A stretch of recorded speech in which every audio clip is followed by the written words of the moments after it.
Hello friend, Gurukul vision academy में आपका स्वागत है। और चलिए हम लोग स्टार्ट करते हैं जेपीएससी का जो लक्ष्य बैच चल रहा है। ठीक है, लक्ष्य बैच जो चल रहा है उसमें आप लोगों से एक कमिटमेंट था कि जेपीएससी का जितना भी सिलेबस है आप लोगों को कंप्लीट करवाया जाएगा और एक बेहतर तरीका से कंप्लीट करवाया जाएगा। तो जिस तरीका से आप लोग जान रहे हैं कि एक क्वेश्चन फॉर्म के रूप में आपको एक टॉपिक को समझाने की कोशिश की जा रही है। इससे क्या होगा कि आपका एक क्वेश्चन का मॉडल भी तैयार हो जाएगा और साथ ही साथ उस टॉपिक के बारे में अंडरस्टैंडिंग भी हो जाएगी, जिसमें कि आपका कहीं ना कहीं कॉन्सेप्ट भी मिलेगा और कहीं ना कहीं फैक्ट भी मिलेगा। और जो भी रिसेंट में जो भी डेटा है उस डेटा से आपको रिलेटेड हर एक चीज मिलेगा। तो अब तक अपना चैनल पे 2 लेक्चर आप लोग का अपलोड हो चुका है, आप लोग देखिए। जैसा कि पहले इकोनॉमी का लेक्चर हुआ है और ये आपका पॉलिटी का है। तो जिस तरीका से देखिए जहां से क्वेश्चन आने की संभावना है उसमें से कोशिश की जा रही है कि कुछ ऐसे फैक्ट्स, ऐसे कॉन्सेप्ट उठाया जाए जिसमें कि आप सभी को प्रिपरेशन अच्छा हो सके। एक मॉडल क्वेश्चन आपको दिया जा रहा है, उसी मॉडल क्वेश्चन का आंसर भी है। तो अब आपको क्या करना है कि एक बार आप वीडियो देखने से पहले आप क्वेश्चन को लिखें और उसका पूरा का पूरा आंसर आप लिखें। इसके बाद इस मॉडल आंसर को देखें, मिलाएं कि हाँ किस तरीका का मॉडल आंसर है, कैसा है। ठीक है, इसके बाद आप वीडियो देखें, उस वीडियो में आपको किस तरीका से कहाँ कहाँ गलतियां हो रही है, कैसे हो रहा है। और दूसरी बात कि आप लोग लिखें और उस जो आपका आंसर हुआ उसको आप इस नंबर पे व्हाट्सअप कीजिए। व्हाट्सअप कीजिएगा, हम लोग चेक करके यहाँ से अपना गुरुकुल की जो टीम है वो आपको चेक करेगी, एनालिसिस करेगी आपका कहाँ पे दिक्कत है, कहाँ पे क्या है, उस सब कुछ उसका एनालिसिस करके आप तक पहुंचाया जाएगा। बस मेरा एक ही उद्देश्य है कि आप लोगों तक फ्री में एक अच्छा बेहतर कंटेंट मिल सके। और जो वैसे छात्र जो 25,000 30,000 35,000 रुपए दे के जो बड़े बड़े कोचिंग में नहीं जा पाते हैं, ये डेडिकेटेड है उनके लिए। ठीक है, तो चलिए हम लोग बिना समय गंवाए हम लोग स्टार्ट करते हैं। ठीक है,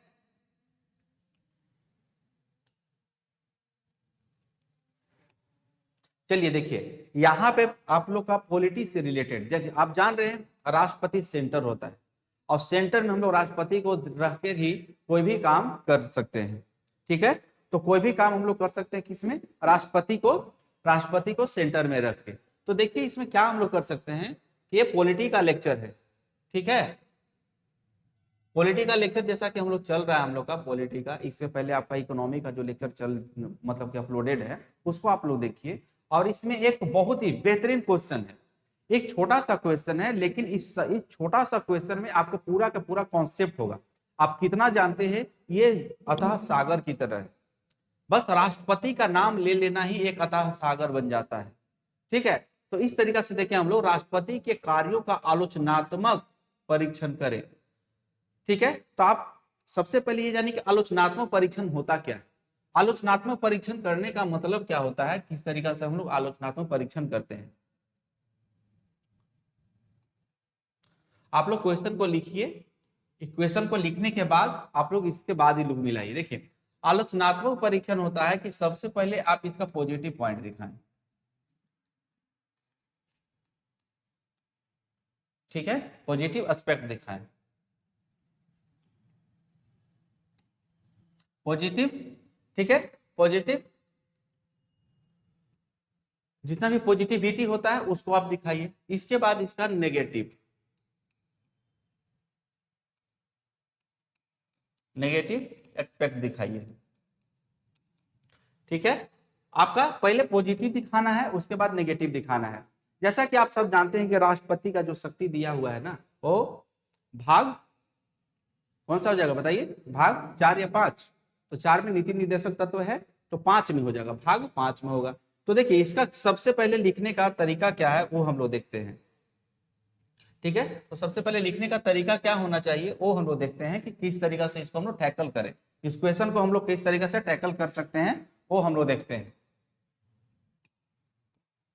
तो देखिए सबसे पहले हम लोग क्या लिखेंगे कि राष्ट्रपति। ठीक है, ठीक है, राष्ट्रपति। ठीक है, प्रेसिडेंट।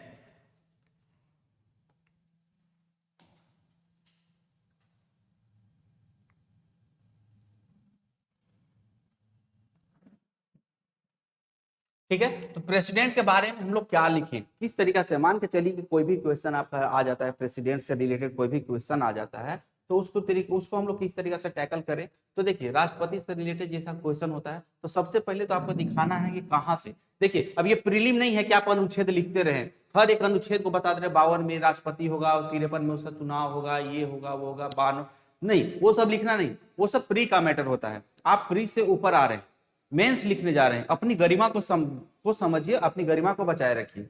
ठीक है।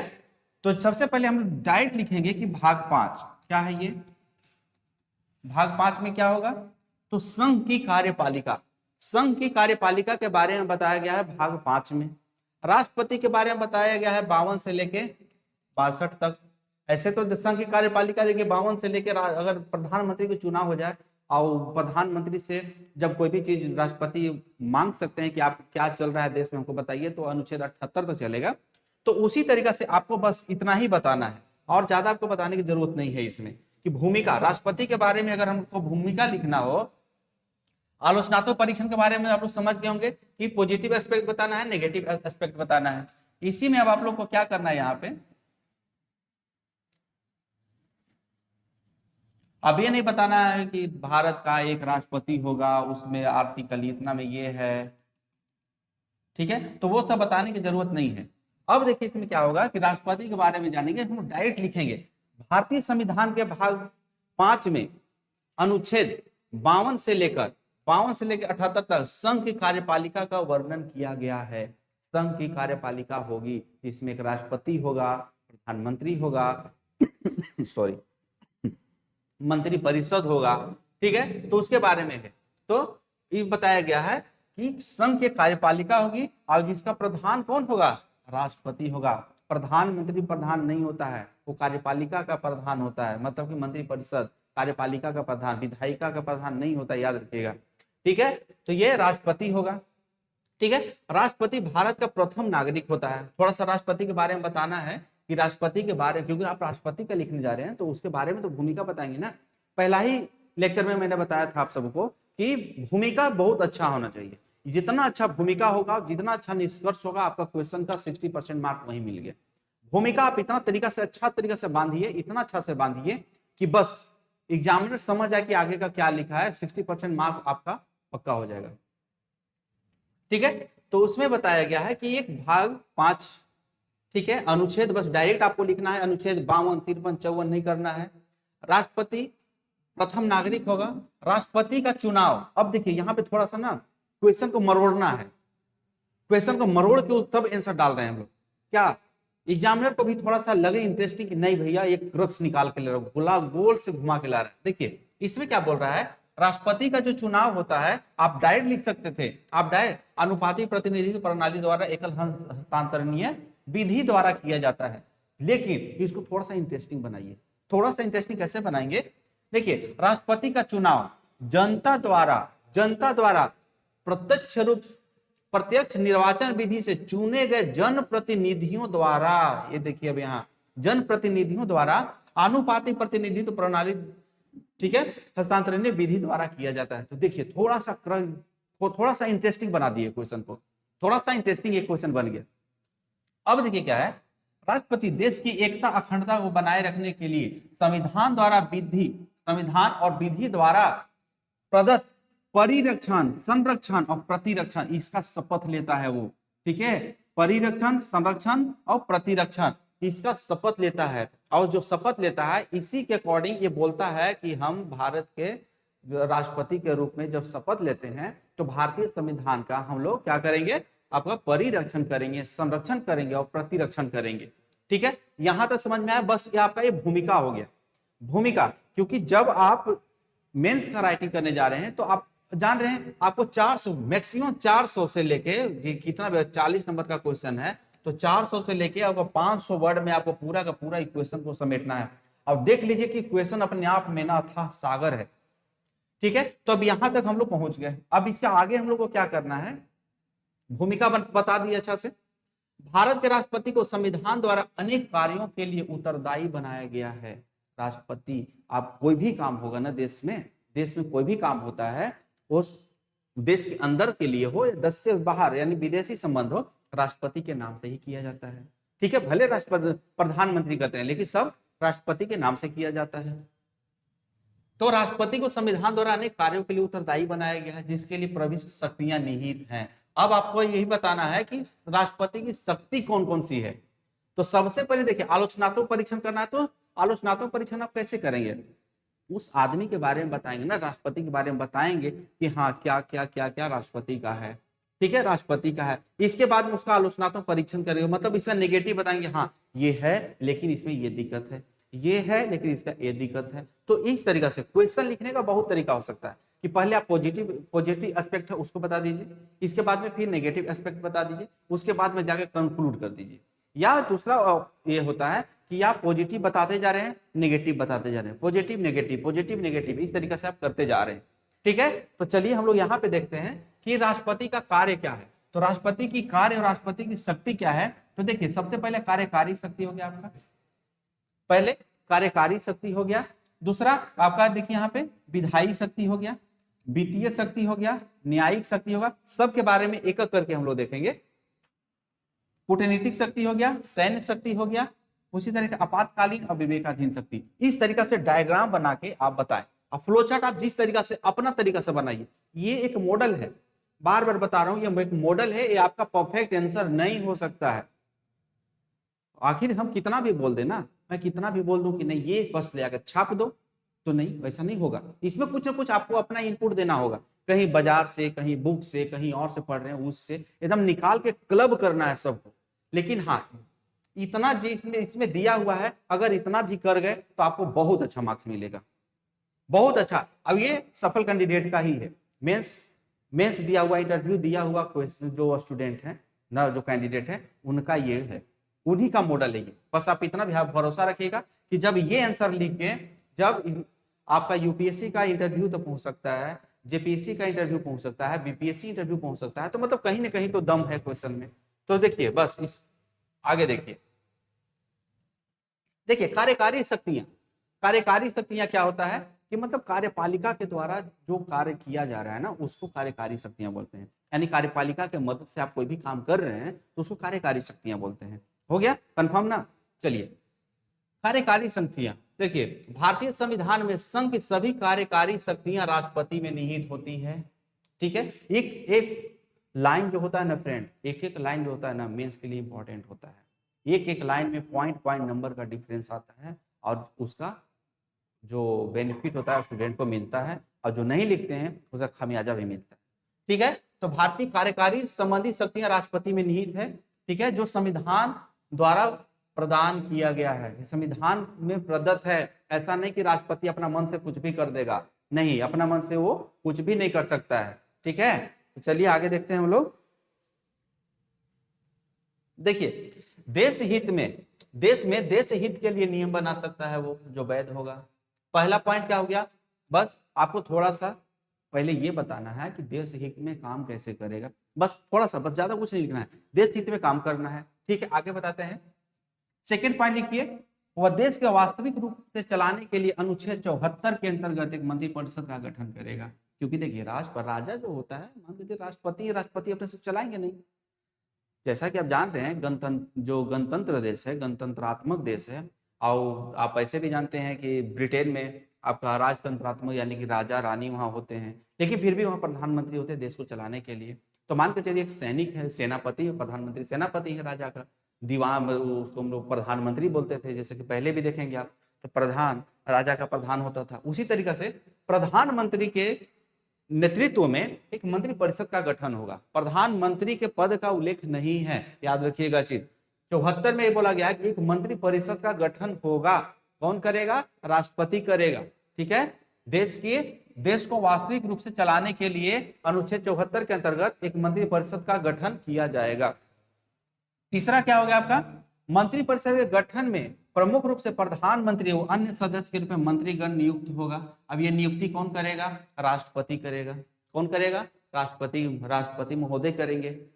ठीक है, उसी तरीके से देखिए, न्यायिक कार्यों को देखने के लिए उच्चतम न्यायालय और उच्च न्यायालय के न्यायाधीशों की नियुक्ति करेंगे। ये भी कार्यकारी शक्ति है।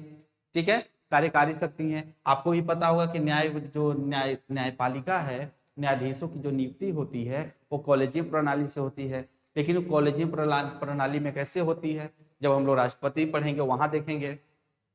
बस इतना जान लीजिए, कॉलेजियम प्रणाली में 5 जजों की एक बेंच होती है, उसमें से रिकमेंडेशन होता है, उसमें कि हाँ जज का रिकमेंड करके इसके बाद में भेजा जाता है राष्ट्रपति को। लेकिन राष्ट्रपति के बिहाफ पे कौन काम करते हैं, प्रधानमंत्री। ठीक है, वहां पे एक टीम गठित है। ठीक है, उन लोग को देखने के लिए कि हाँ कौन किनका हो, वो जब रिकमेंड करेंगे तब राष्ट्रपति उसमें साइन करेंगे। तो देखिए यहाँ पे क्या होता है, जब हम लोग राष्ट्रपति पढ़ेंगे तो वहां हम लोग देखेंगे, सॉरी जो न्यायपालिका पढ़ेंगे वहां देखेंगे हम लोग। तो आपके यहाँ पे हुआ न्यायिक कार्यों को देखने के लिए उच्चतम न्यायालय और उच्च न्यायालय के न्यायाधीशों की नियुक्ति कौन करेगा, राष्ट्रपति करेगा। संघ की न्यायिक देख रेख के लिए महान्यायवादी, अनुच्छेद 76 में, ठीक है, महान्यायवादी की नियुक्ति किया जाएगा।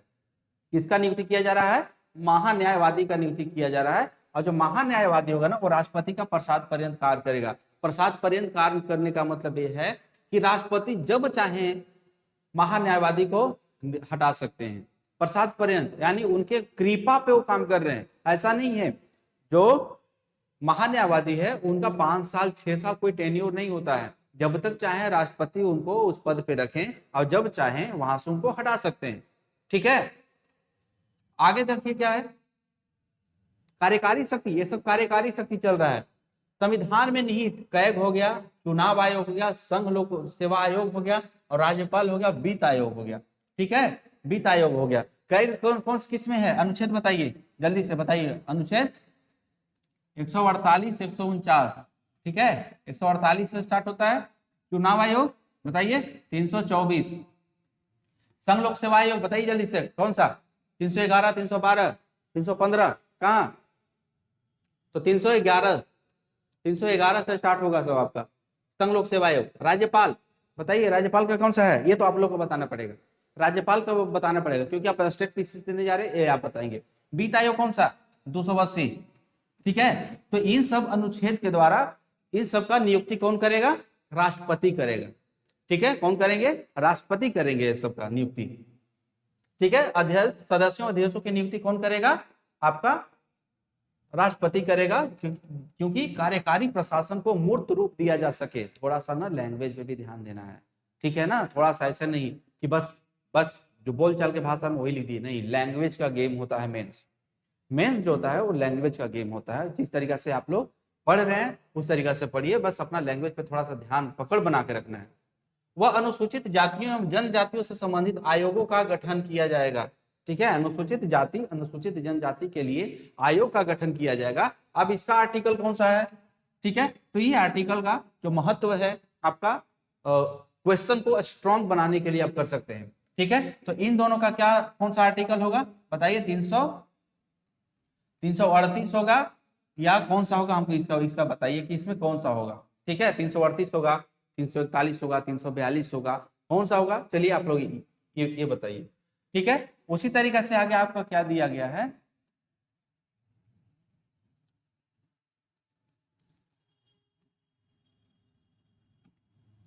वह केंद्र राज्य सहयोग। ठीक है, केंद्र राज्य सहयोग के लिए अंतरराज्यीय परिषद का गठन करेगा। अंतरराज्यीय परिषद का गठन करेगा जो आर्टिकल 263 में बताया गया है। ठीक है, इसमें विभिन्न, देखिए इसमें अंतरराज्यीय परिषद का जो गठन होता है उसमें विवादों का निपटारा कैसे होगा। देखिए पहला क्या है, केंद्र वर्सेस राज्य, अगर कोई विवाद आ गया तो हो गया। ठीक है, राज्य से राज्य, उसमें विवाद में हो गया तो उसमें गठित होगा। राज्य से राज्य हो गया, बहुत सारे राज्य और केंद्र के बीच में अगर हो जाता है तो गठित होगा। जैसे कि आप कावेरी जल विवाद हो गया, उसमें अंतरराज्यीय जो केंद्र से होकर अंतरराज्यीय परिषद का गठन किया गया था। ठीक है, उसी तरीके से बताएगा केन बेतवा जो नदी लिंक जो प्रोजेक्ट था, केन बेतवा के लिए जो हमेशा कसमकस चलते रहता था, उसके बारे में गठन किया गया था। तो इस तरीका से गठन किया जाता था राज्य आयोग।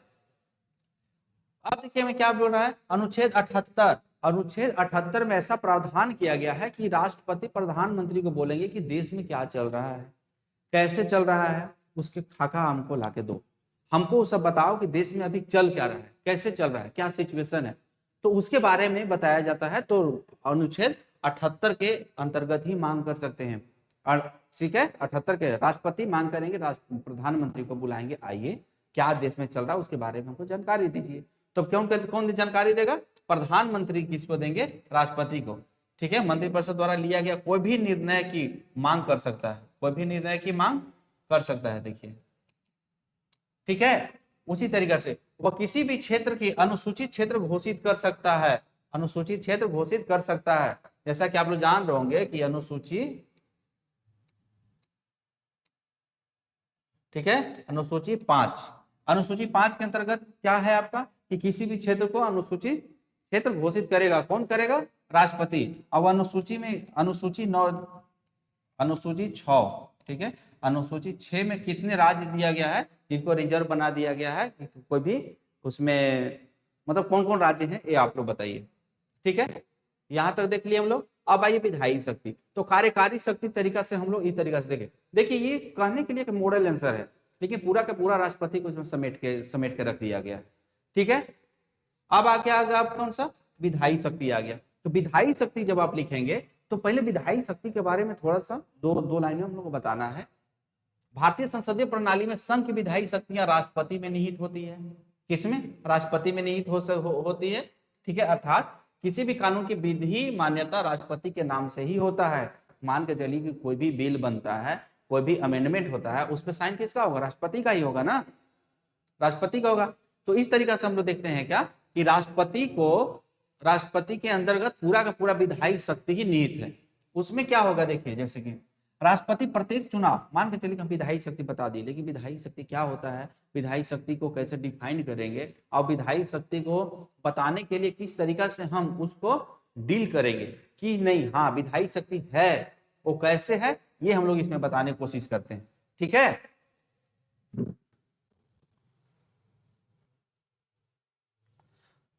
राष्ट्रपति प्रत्येक चुनाव, राष्ट्रपति विधायी शक्ति को कैसे प्रदर्शित करता है देखिए, हम लोग कैसे जानेंगे? अब ऐसा नहीं कि राष्ट्रपति बोलेगा नहीं ये मेरा विधायी शक्ति है, ये मेरा कार्यकारी शक्ति है, नहीं, उसके कामों से पता चलता है। ठीक है, उसके कामों से पता चलता है कि किस तरीका से है। तो चलिए विधायी शक्ति देख लेते हैं राष्ट्रपति का कौन है।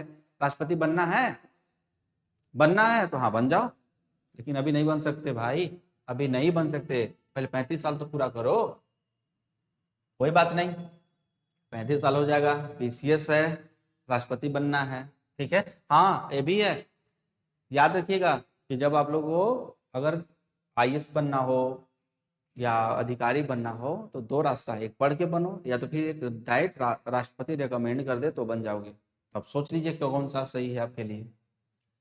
राष्ट्रपति प्रत्येक चुनाव के बाद, प्रत्येक चुनाव के बाद, अभी चुनाव हो रहा है ना, अभी चुनाव हो रहा है लोकसभा, इस चुनाव के बाद जस्ट राष्ट्रपति अपना लोकसभा में जाकर संबोधन करेंगे। तो पहला, ठीक है, प्रत्येक चुनाव के बाद और प्रत्येक वर्ष के प्रथम अधिवेशन, यानी कि प्रथम अधिवेशन कौन सा होता है?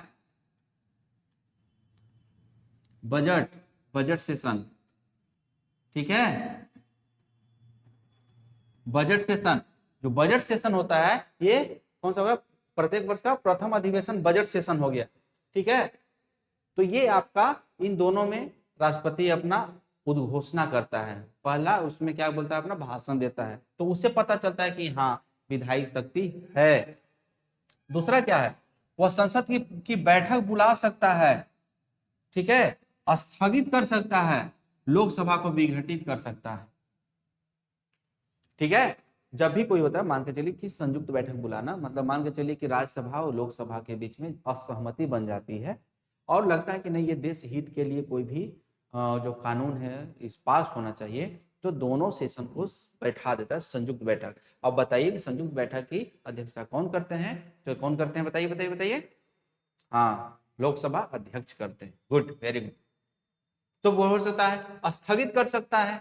स्थगित किस पे कौन करेगा? राष्ट्रपति करेंगे। किसके रिकमेंडेशन पे? प्रधानमंत्री जब बोल दें हाँ चलो करो। उसी तरीके से होगा लोकसभा को विघटन, राष्ट्रपति प्रधानमंत्री जैसे अटल बिहारी वाजपेयी 5 साल पूरे से पहले ही राष्ट्रपति को बोल के विघटित करवा दिया, फिर से चुनाव हुआ जिसमें वो हार गए थे। ठीक है, 2004 की बात है। ठीक है, तो संयुक्त बैठक बुला सकता है। ठीक है, संयुक्त बैठक बुला सकता है, या कोई भी आपातकालीन बैठक करना हो जाए, देश हित में कोई भी खतरा आ जाए या कोई भी ऐसा काम हो जाए तो उसमें बैठक में बुला सकता है, तो राष्ट्रपति बुलाएगा। ठीक है, वही तरह संयुक्त बैठक बुला सकता है। देखिए यहाँ पे है, संयुक्त बैठक बुला सकता है जिसकी अध्यक्षता लोकसभा अध्यक्ष करता है। देखिए यहाँ पे लिखा गया है। ठीक है, अनुच्छेद किसमें, 108 में संयुक्त बैठक का प्रावधान 108 में है।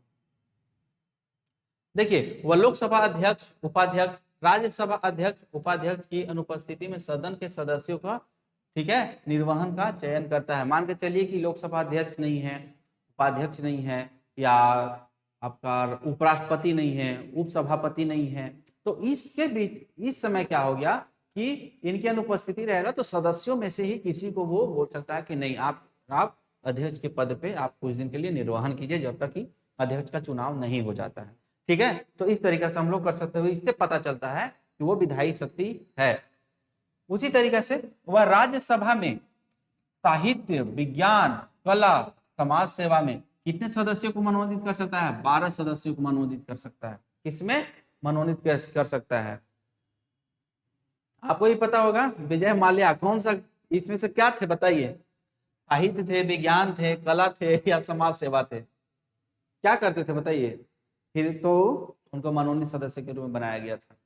रेखा को बनाया गया जो अभिनेत्री हैं, सचिन तेंदुलकर को बनाया गया, सबको बनाया गया। ठीक है, उसी तरीके से अब आगे देखिए क्या है, वह चुनाव आयोग के परामर्श द्वारा संसद सदस्यों की निर्भरता पर निर्णय लेता है। चुनाव आयोग मतलब बता दे कि कौन सा, मान के चलिए कि कोई भी मंत्री हैं या कोई भी लोकसभा सदस्य हैं, राज्यसभा सदस्य हैं, उनके प्रति कुछ भी एक्शन लेना है तो लोकसभा जो सॉरी ये निर्वाचन आयोग जो होगा, जब राष्ट्रपति को बोलेगा कि इनके ऊपर कोई ना कोई मतलब ऐसा कुछ प्रावधान है, अब इसके अंतर्गत ये दोषी पाए गए हैं तो आप इन पे कार्रवाई करें, तो कौन कार्रवाई करेंगे, राष्ट्रपति करेंगे, प्रधानमंत्री नहीं करेंगे, राष्ट्रपति करेंगे। और अगर किसी मंत्री को भी हटाना हो या किसी सदस्य को हटाना हो या कुछ भी हो तो प्रधानमंत्री किसको रिकमेंड करेंगे, राष्ट्रपति को बोलेंगे कि इनको हटाना है या कुछ भी करना है, तो उसी तरीके से ये होगा। ठीक है, यहां तक समझ में आया। देखिए वह सदन द्वारा पारित विधेयकों को वीटो शक्ति का प्रयोग कर सकता है। वीटो शक्ति का प्रयोग मतलब क्या है कि रोक देना। ठीक है, वीटो का अध्यक्ष मतलब उसका मतलब क्या होता है, रोक देना अपने पास। ठीक है, अनुच्छेद 111 के अंतर्गत इसको पॉकेट वीटो भी बोला जाता है, पॉकेट वीटो भी बोला जाता है। जैसे कि देखेंगे आप इसके बारे, इसके पहले जब ज्ञानी जैल सिंह थे शायद उस समय और राजीव गांधी के बीच में बस कुछ थोड़ा सा टनमन चल रहा था, तो उस समय एक विधेयक पास हुआ था, वो क्या उसका नाम नहीं याद आ रहा है, तो ज्ञानी जैल सिंह के पास जब गया था तो उसको क्या किए थे कि हाँ रोक लिए थे, उसको पॉकेट वीटो रख लिए। यानी कि पॉकेट वीटो का मतलब कि टेबल पर रखा गया, उसमें साइन नहीं किए, तो तरीका से होगा। ठीक है, पॉकेट वीटो का। लेकिन देखिए अब इसमें क्या होता है ना कि कैसे पॉकेट वीटो का यूज कब करते हैं राष्ट्रपति, जब कोई साधारण विधेयक हो, ठीक है, संवैधानिक संशोधन विधेयक हो या ऐसा विधेयक जो देश हित के लिए, उस सब का पॉकेट वीटो नहीं कर सकते हैं। ठीक है, याद रखिएगा, जब हम लोग वो सब देखेंगे वहां पे संवैधानिक संशोधन का जब बात आएगा तो वहां देखेंगे हम लोग। देखिए वह एक या दो सदन का सत्र में नहीं रहने पर अनुच्छेद 123 के अधीन अध्यादेश पारित कर सकता है। अध्यादेश पारित कब किया जाता है, जब सदन का एक सदन मतलब संसद का एक सदन या दोनों सदन मतलब कि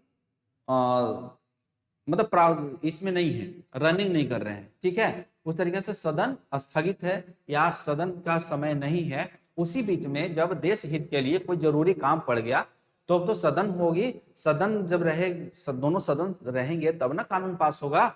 लेकिन इनके तो नहीं है, दोनों सदन रनिंग में नहीं है, उसी समय देश हित के लिए या किसी भी रूप में आपको चलाना है, तो उस कंडीशन में क्या करेंगे आप, अध्यादेश लाएंगे। देश में मतलब वो क्या होता है, कानूनी होता है, अध्यादेश लाएंगे। बट उस अध्यादेश को पारित करना पड़ेगा जब जैसे ही सदन अपना रन में आएंगे, अपना बैठक में आएगा, उसको पारित करवाना होगा। सॉरी, अब एक अध्यादेश का 6 महीना का टाइम लिमिट होता है, वो 6 महीना के अंतर्गत उसको करना है।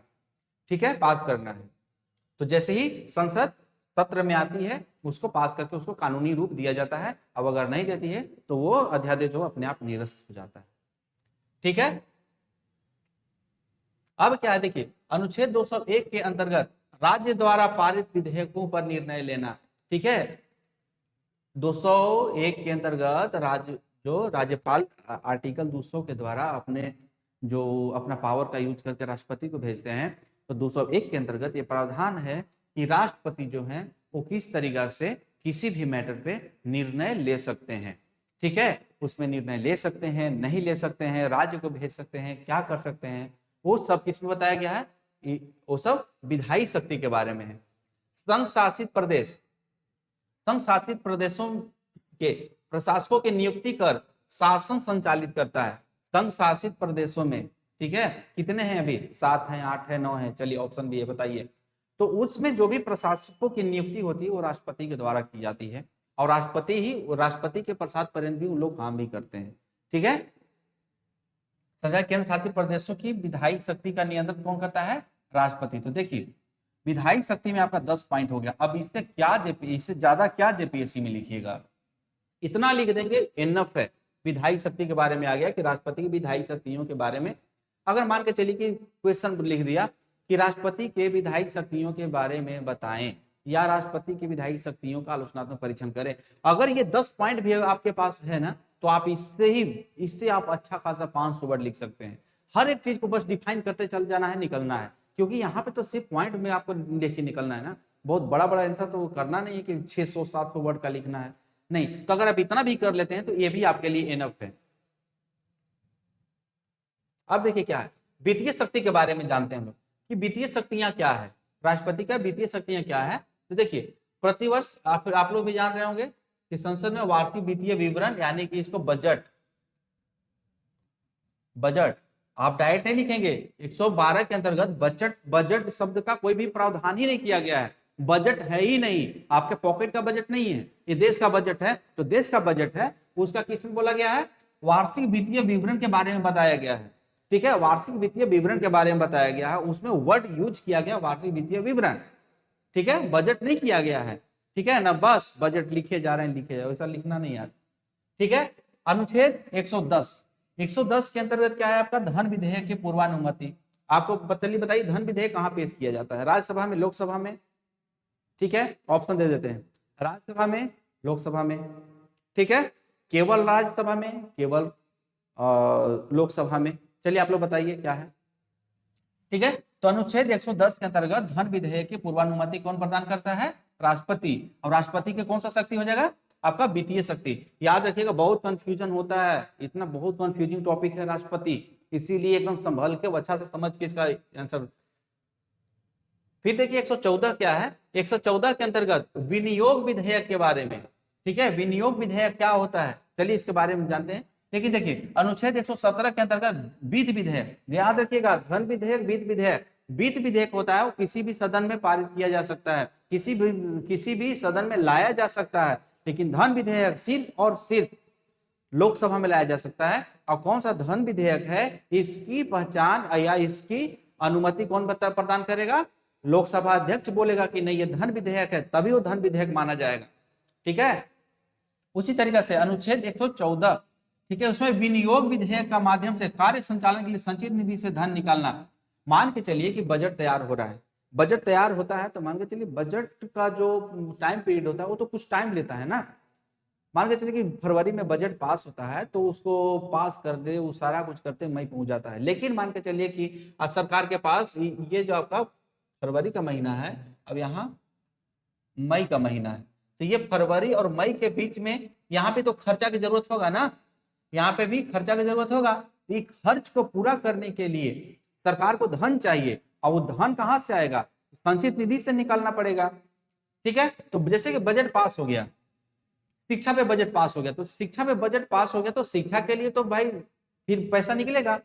लेकिन बजट जब शिक्षा पे जो बजट पास हुआ है, उस बजट पास होने पे पैसा शिक्षा विभाग में आने में तो वक्त लगेगा ना। लेकिन बीच में शिक्षा विभाग को पैसा की जरूरत पड़ गया, तो अब शिक्षा विभाग को जरूरत पड़ गया तो कहाँ करेंगे, तो अपना विनियोग विधेयक। ठीक है, ये विनियोग विधेयक के द्वारा आर्टिकल 114 के अंतर्गत संचित निधि से कार्य को संचालित करने के लिए एक्स अमाउंट का निकाला जा सकता है। ये एक्स अमाउंट निकाला जाएगा और फिर उसमें अपना जो भी हो अपना डालना चाहे बाद में उसमें अपना हो जाता है, डला जाता है। ठीक है, तो संचित निधि से कोई भी धन निकालने के लिए जब कोई विधेयक पास किया जाता है तो उसको विनियोग विधेयक भी बोलते हैं। ठीक है, विनियोग विधेयक बोलते हैं। आगे क्या है, आकस्मिक निधि से। ठीक है, आकस्मिक निधि से अदृश्य व्यय के लिए अग्रिम भुगतान करना। आकस्मिक निधि, मान के चलिए कि कोई भी आकस्मिक आपदा आ गया, आकस्मिक आपदा आ गया, तो उस कंडीशन में क्या होगा कि आकस्मिक निधि से राष्ट्रपति धन निकालेंगे। राष्ट्रपति आकस्मिक निधि से, मान के चलिए कि कहीं न्यूक्लियर विस्फोट हो गया, होगा नहीं, भारत में होगा नहीं, लेकिन मान के चलिए कहीं भूकंप आ गया। ठीक है, भूकंप आ गया तो बहुत बड़ी तबाही हो गई, लेकिन बजट जो पास हुआ है या बजट से मान के संचित निधि से विनियोग विधेयक के द्वारा निकालने में करने में 2 से 10 दिन, 15 दिन, 20 दिन, 1 महीना टाइम लग गया। तो अब क्या उस बीच में क्या जितना भी लोग हैं क्या मरेंगे? नहीं। उस कंडीशन में क्या होगा कि राष्ट्रपति आकस्मिक निधि से अपना धन निकाल के उसको दे सकता है कि चलो अब जाके खर्चा करो, जान बचाओ। ठीक है, देश जो संकट है, संकट घड़ी से निकालो, इसके बाद में जो भी हो फिर आती जो आकस्मिक निधि है उसमें बाद में पैसा उसमें डाला जाएगा। ठीक है, देखिए अनुच्छेद 280 के अंतर्गत केंद्र और राज्यों के बीच न बंटवारे के लिए वित्त आयोग का गठन किया जाएगा। किसका गठन किया जाएगा? वित्त आयोग का गठन किया जाएगा। वित्त आयोग का यहां पे गठन किया जाएगा। तो वित्त आयोग का जब गठन किया जाएगा तो उसी में ये बोला गया है कि केंद्र या राज्य के बीच में करों का बंटवारा कैसे होगा, क्या होगा, उस सब के लिए किसके बीच में किया जाएगा? किससे? आपका वित्त आयोग। और वित्त आयोग का कहां पे है? आपका आर्टिकल 280। आर्टिकल 280 इसकी नियुक्ति कौन करेंगे? राष्ट्रपति करेंगे। चलिए आगे। उसी तरीके से आपका हो गया न्यायिक शक्ति। ठीक है, न्यायिक शक्ति हो गया। अब राष्ट्रपति का न्यायिक शक्ति के बारे में देखते हैं कि न्यायिक शक्ति क्या है उनका। तो देखिए संविधान में राष्ट्रपति के कुछ न्यायिक शक्तियां प्रदान की गई है, कुछ न्यायिक शक्तियां प्रदान की गई हैं ताकि जिस देश में प्रशासन में समरसता बनी रहे। ठीक है, न्यायिक देखिए न्यायपालिका के कार्य जो काम होता है वो कौन करता है? न्यायिक शक्ति का काम कौन करता है? न्यायपालिका करता है। लेकिन फिर भी राष्ट्रपति को भी कुछ ना कुछ न्यायिक शक्तियां प्रोवाइड की गई हैं। उसमें बताया गया है कि अनुच्छेद 124, अनुच्छेद 217 के अंतर्गत 124 में कौन होगा आपका? उच्चतम न्यायालय, और 217 में क्या होगा? उच्च न्यायालय। तो उच्च न्यायालय का न्यायाधीशों की नियुक्ति कौन करेगा? राष्ट्रपति करेगा। कौन करेंगे? राष्ट्रपति के द्वारा किया जाएगा। संविधान के अनुच्छेद 143 के अंतर्गत राष्ट्रपति को अगर कोई भी मैटर देश में आ जाए और उसमें देखे कि नहीं अब सलाह लेना है, क्योंकि राष्ट्रपति के पास भी तो उतनी विशेषज्ञता नहीं होती है ना, तो विशेषज्ञता मान के चलिए कोई भी प्रावधान आ गया न्याय जो न्यायपालिका से रिलेटेड है वो राष्ट्रपति के ये देखना है। जैसे क्षमा, ठीक है, जैसे क्षमा दान की शक्ति हो गया। ठीक है, तो क्षमा दान की शक्ति राष्ट्रपति को उतना मतलब कि नहीं है, उनके पास है ही नहीं उतना नॉलेज कि हम इस पर डिसीजन ले सकें। तो अब क्या होगा कि आर्टिकल 143 यानी कि 143 के अंतर्गत, 143 के अंतर्गत राष्ट्रपति उच्चतम न्यायालय के मुख्य न्यायाधीश हो गए या न्यायाधीश को बोलेंगे कि ठीक है एक काम कीजिए, ये जो वर्क है इस पे हमको डिसीजन दीजिए कि इसमें सलाह दीजिए। ठीक है, इसमें सलाह दीजिए, सजेस्ट कीजिए कि इसमें क्या किया जा सकता है, इसका कानूनी दांवपेच क्या है। ठीक है, कानूनी दांवपेच क्या है? तो उस कंडीशन में राष्ट्रपति उच्चतम न्यायालय से, ठीक है, किसी विधि या तथ्य पर सलाह ले सकते हैं, याद रखिएगा। उसी तरीके से अब आगे का देखते हैं क्या है। उसी तरीके से राष्ट्रपति अनुच्छेद 72 के अंतर्गत दोष सिद्धि किसी व्यक्ति को क्षमा संबंधी प्रावधानों को नियंत्रित करता है। देखिए बता रहा था ना क्षमा संबंधी प्रावधान। अब मान के चलिए कि क्षमा शक्ति आप ले सकते हैं। ठीक है, आर्टिकल 72 में आपको भी राइट दिया गया है कि आप राष्ट्रपति से क्षमा दान, मान के चलिए आपको फांसी हो गया या कोई भी ऐसा दोष है जिसमें आप बेगुन मतलब कि गुनाहगार नहीं है और फिर भी आपको गुनाह साबित कर दिया तो आप राष्ट्रपति के पास गुहार लगा सकते हैं। और जब गुहार लगाएंगे और हो सकता है कि राष्ट्रपति को उसके बारे में जानकारी नहीं है, तो देखिए ये दोनों जो आपका जो टॉपिक है देखिए आपका दोनों है, यानी कि 2 नंबर और 3 नंबर जो पॉइंट है ये दोनों के दोनों एक दूसरे से रिलेटेड है। ठीक है, तो आप 72 के अंदर क्षमा भी कर सकता है और क्षमा संबंधी प्रावधान राष्ट्रपति को कोई दिक्कत है कि नहीं हम इसमें डिसीजन ले सकते हैं, तो वो आर्टिकल 143 के अंतर्गत उच्चतम न्यायालय से सलाह ले सकता है। ठीक है, उसी तरीका से उच्चतम न्यायालय उच्च न्यायालय के न्यायाधीशों को हटाने के संदर्भ में अर्ध न्यायिक शक्तियां किसमें है, मतलब कि न्यायिक शक्ति होना है तो अर्ध न्यायिक शक्ति इसको बोला जाता है। राष्ट्रपति उच्चतम न्यायालय या उच्च न्यायालय के जितना भी राष्ट्रपति है उन पे अगर कुछ महाभियोग लगता है या कुछ भी होता है तो संसद में लगता है, लेकिन संसद में होता है महाभियोग तो पास हो गया, लेकिन उस पर साइन कौन करेंगे, अपना महामहिम राष्ट्रपति महोदय। तो महामहिम राष्ट्रपति महोदय हटा सकते हैं। ठीक है, वही बताया जा रहा है यहाँ पे। आगे का क्या था आपका पॉइंट, कूटनीतिक शक्ति। ठीक है, देखिए आर्टिकल 51, ठीक है, आर्टिकल 51 में ये बताया गया है कि अंतरराष्ट्रीय संधियां जितनी भी होंगी, समझौते होंगे, प्रोटोकॉल होंगे, ठीक है, इत्यादि सब राष्ट्रपति के नाम पे करवाया जाएगा। जितना भी होगा वो राष्ट्रपति के नाम से होगा। जितने भी अमेरिका से संबंध है, पाकिस्तान से है, चाइना से है, वर्ल्ड में जितने भी देश के साथ जो हमारे इंडिया के साथ संबंध है, तो उसमें कौन है उसका किसके नाम पे होगा, राष्ट्रपति के नाम पे होगा। इसके अलावा राजनयिकों, राजदूतों और कूटनीतिज्ञों आदि को देश से बाहर जाना या दूसरे देश से आए सभी अनुमोदन राष्ट्रपति के नाम से होगा। मान के चलिए कि यहाँ से भी जो भी जब आप IAS ऑफिसर बन जाएंगे तो जब आप जाएंगे बाहर, मान के चलिए कि रूस जाते हैं, चाइना जाते हैं, कहीं भी जाते हैं तो राष्ट्रपति के नाम से जाएंगे आप।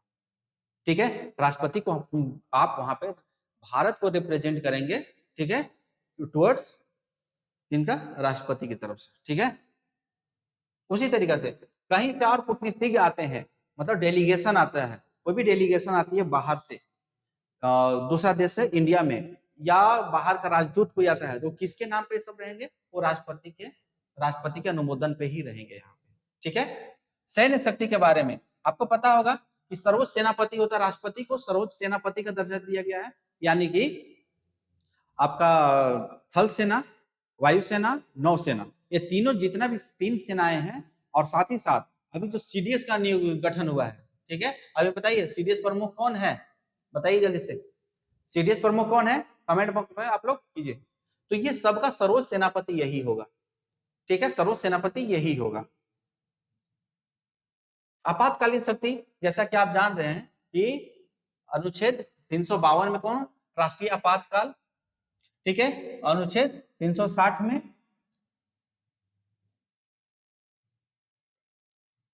राज्य आपातकाल, यहाँ पे देखिए आपका ये गलत है। ठीक है, यहाँ पे होगा 356 होगा। ठीक है, यहाँ पे कौन सा होगा 356, आपको नोट में सुधर जाएगा ये। आर्टिकल 356 के अंदर राज्य आपातकाल यानी राष्ट्रपति शासन जिसको बोलते हैं, और अनुच्छेद 360 इसमें क्या होता है आपका वित्तीय आपातकाल। वित्तीय आपातकाल कितनी बार भारत में लगा है, चलिए बताइए, 1 बार, 2 बार, 3 बार, इनमें से कोई नहीं। ठीक है, तो राष्ट्रीय आपातकाल लगता है, या राज्य आपातकाल लगता है, या उसी तरीके से वित्तीय आपातकाल लगता है, तो इन सभी में किसके द्वारा होगा, राष्ट्रपति के द्वारा होगा। विवेकाधीन शक्तियां, देखिए राष्ट्रपति के पास भी ना कुछ विवेकाधीन शक्ति, जैसे तो प्रधानमंत्री के सलाह पे ही सारा काम करते हैं, लेकिन फिर भी ये बोला गया है कि जब प्रधानमंत्री तानाशाह निकल जाए प्रधानमंत्री के साथ, या देश में ऐसा कुछ ऐसा कंडीशन आ जाए जो प्रधानमंत्री का रोल नहीं रहे, उस कंडीशन में भी या रहे भी, तो उस कंडीशन में भी कुछ न कुछ तो अपना आपातकालीन शक्ति दिया जाएगा। ठीक है, कुछ न कुछ तो विधायक शक्ति दिया जाएगा, विवेकाधीन शक्ति दिया जाएगा कि आपातकाल की सिचुएशन में आप इसको देख सकते हैं। तो विवेकाधीन शक्ति में कौन कौन हो जाएगा, राष्ट्रपति संविधान द्वारा किसी विवेकाधीन शक्ति नहीं दी गई है, संविधान में इसका उल्लेख नहीं किया गया है, लेकिन कुछ परिस्थिति जन्य विवेकाधीन शक्तियों का प्रयोग वो कर सकता है। राष्ट्रपति को विवेकाधीन की शक्तियां जो हैं वो संविधान में नहीं दिया गया है। जैसे कि देखिए प्रधानमंत्री की मृत्यु हो जाए, जैसे इंदिरा गांधी की मृत्यु हो गई थी, लाल बहादुर शास्त्री की मृत्यु हो गई थी, तो उस कंडीशन में क्या होता है कि राष्ट्रपति के पास ये अधिकार होता है, विवेकाधीन शक्ति होता है कि मृत्यु हो जाता है या किसी को बहुमत स्पष्ट न रहे, ठीक है, तो वो प्रधानमंत्री की नियुक्ति कर सकता है। ठीक है, जैसे कि मान के चलिए कि आपका इंदिरा गांधी जी का मृत्यु जब हो गया था तो राजीव गांधी को प्रधानमंत्री बनाया गया। ठीक है, तो उस कंडीशन में ले सकते हैं, या मान के चलिए कि एक बार अटल बिहारी वाजपेयी के समय में ऐसा हुआ था कि बहुमत हो गए थे, वो बहुमत नहीं रहा था, उस कंडीशन में भी आपका राष्ट्रपति अपना विवेकाधीन शक्ति का प्रयोग किए थे। और राज्यों में तो पूछो ही नहीं, हर राज्यों में तो राज्यपाल हमेशा ही करते रहते हैं वो। ठीक है, चलिए उस तरीके से वह मंत्रिमंडल को विघटित कर सकता है, मंत्रिमंडल को विघटित कर सकता है यदि प्रधानमंत्री विश्वास मत सिद्ध न कर पाए। मान के चलिए कि प्रधानमंत्री बोले कि नहीं विश्वास मत है मेरे पास, हम कर सकते हैं, फ्लोर टेस्ट हुआ, फ्लोर टेस्ट में वो हार गए, ठीक है, तो उस समय क्या होगा, मंत्रिपरिषद को विघटन कर सकता है, विघटित कर देगा कि नहीं अब नहीं है, अब दूसरा सरकार बना। ठीक है, यदि मंत्रिमंडल ने बहुमत को खो दिया है, ठीक है, बहुमत को यहाँ पे खो होगा ना, बहुमत खो दिया है, यदि मंत्रिमंडल बहुमत खो दिया है तो उस कंडीशन में भी लोकसभा को विघटित कर सकता है।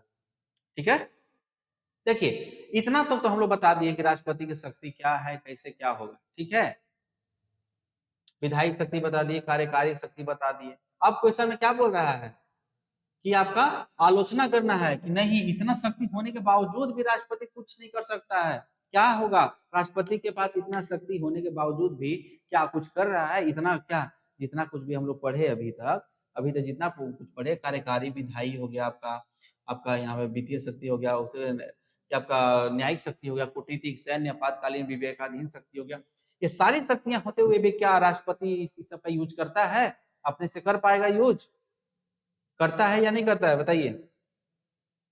तो यही होगा कि आपका इसको अब किस तरीके से आप इसका नेगेटिव पॉइंट दर्शाएं, लेकिन ऐसा भी नेगेटिव नहीं करना है कि बस लगे कि एग्जामिनर को करे यार ये तो पूरी तरीका से मतलब कुछ भी और ही है, तो नहीं, आपको नेगेटिव किसी की बुराई भी करना है ना तो इस तरीके से बुराई कीजिए ना कि अगला आदमी को मतलब लगे कि हाँ मेरा बुराई है, इसको रियलाइज कर, ऐसा नहीं कि बस उठा पटक के जो कुछ भी बोलना है बोल दिए, पता चला कि बस बुराई तो था ही, जितना बुरा था उससे भी ज्यादा बुरा हो गया, तो वो नहीं करना है। देखिए जितना भी शक्ति है ना राष्ट्रपति के रूप में निहित तो है, सारा पूरा देश का जो शक्ति है वो राष्ट्रपति में निहित है, लेकिन वो निहित जो शक्ति है ना वो किसी काम का नहीं है, वो प्रधानमंत्री सब कुछ करते हैं, राष्ट्रपति अपने से कुछ नहीं करता है। तो ठीक है, उसी तरीके से बस एक लैंग्वेज बना देना है। उपरोक्त शक्तियों के आलोक में यह कहा जा सकता है कि यदि कि राष्ट्रपति को अनंत शक्तियों से वशीभूत किया गया, देखिए लैंग्वेज का गेम क्या होता है इसी तरीके से, ठीक है, शक्तियों को वशीभूत किया गया परंतु राष्ट्रपति वास्तविक रूप से शासन प्रचालित नहीं कर सकता है, नहीं कर सकता है, यह एक नाम मात्र का प्रमुख होता है, यहाँ पे देखिए नाम मात्र का प्रमुख होता है। ठीक है, कैसे हो सकता है, देखिए आलोचना कर रहे हैं, अब याद रखिएगा आलोचना कर रहे हैं, ज्यादा नहीं, राष्ट्रपति की शक्तियां तो बहुत है परंतु यह अमेरिकी राष्ट्रपति की तुलना में, देखिए अमेरिका के राष्ट्रपति के बारे में आपको पता होगा तो ही, क्योंकि राष्ट्रपति जो अमेरिका का राष्ट्रपति होता है ना वो पूरी तरीके से उसमें शक्ति होता है, भारत की जिस तरीके से भारत में जिस तरह प्रधानमंत्री में शादी शक्ति होता है उसी तरीके से अमेरिका के राष्ट्रपति में होता है। वही बोल रहा है कि अमेरिका की राष्ट्रपति की तुलना में काफी कमजोर है, वह राष्ट्र का प्रमुख है पर निर्णय नहीं ले सकता है, राष्ट्रपति राष्ट्र का प्रमुख है लेकिन निर्णय नहीं ले सकता है, बल्कि वह मंत्रिमंडल की सलाह पर निर्भर रहता है, अगर मंत्रिमंडल की सलाह अगर नेगेटिव भी हो, अगर कुछ मतलब कि देश हित में नहीं भी हो, फिर भी राष्ट्रपति मजबूर है वहां पे कि हमको मंत्रिमंडल का सलाह को मानना पड़ेगा। ठीक है, वह उसकी सलाह के विरुद्ध अथवा उनकी सलाह के बिना कुछ निर्णय नहीं ले सकता है, वो कोई भी निर्णय नहीं ले सकता है। ठीक है, तो पहला आलोचना यहाँ पे आप कर दिए, चलिए ठीक है, मान के चलिए ये पहला पॉइंट हो गया। दूसरा पॉइंट, इसके अलावा राष्ट्रपति के पास वीटो शक्ति होने के बावजूद भी अपनी शक्तियों का प्रयोग मंत्रिपरिषद के विरुद्ध उपयोग नहीं कर सकता है। वीटो शक्ति मान के चलिए कोई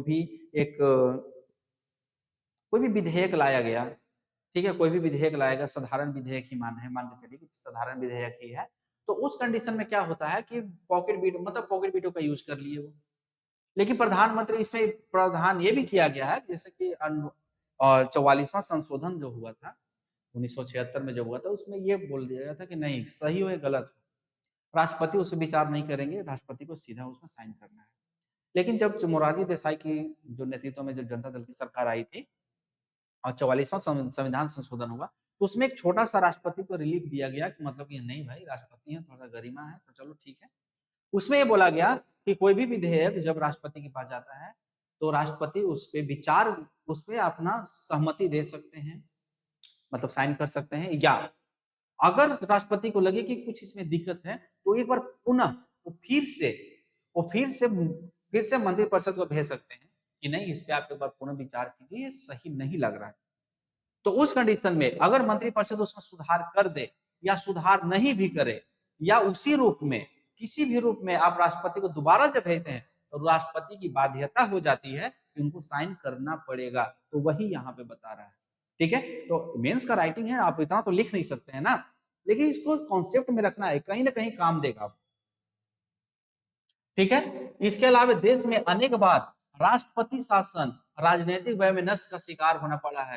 राजनीतिक शासन, राष्ट्रपति शासन जान रहे हैं ना कि कुछ भी हुआ, राज्यपाल किसका कठपुतली, ऐसे भी बोला जाता है, बीपीएससी में कठपुतली पे सवाल पूछ दिया था कि राज्यपाल राष्ट्रपति का या प्रधानमंत्री का कठपुतली होता है, उससे बहुत ज्यादा विवाद भी हुआ था। तो मान के चलिए कि कुछ भी हो, तो जैसा कि देखिए जब 1980 के दशक में बहुत ज्यादा हुआ था, जब आपका कांग्रेस की सरकार थी और जब जनता दल की सरकार आई तो 14 राज्यों में सबको राज्यपाल को हटा के अपना राज्यपाल फिर बैठा दिया गया। फिर कांग्रेस की सत्ता आई तो फिर उसी तरीके से किया गया।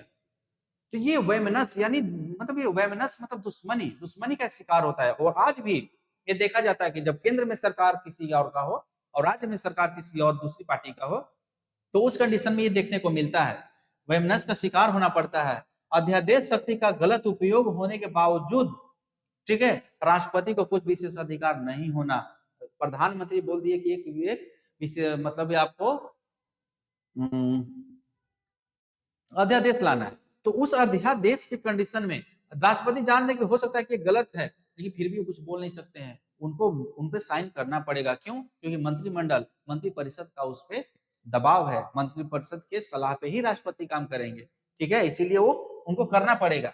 ठीक है, यह एक और असमंजस स्थिति पैदा करता है। तो इस तरीके से देख रहे हैं ना आलोचना किस तरीके से, ये राष्ट्रपति के हित के अगेंस्ट जाकर हमको करना है। ठीक है, आगे देखिए क्या है। अतः उपरोक्त तथ्यों के आलोक में कहा जा सकता है कि राष्ट्रपति के पास, अब देखिए ये आपका निष्कर्ष यहां से स्टार्ट हो रहा है, यहां से आपका निष्कर्ष। अब इस निष्कर्ष जितना ज्यादा क्रक्स होगा, जितना ज्यादा कंक्रीट टाइप से होगा, उसी तरीके से आपको नंबर मिलेगा।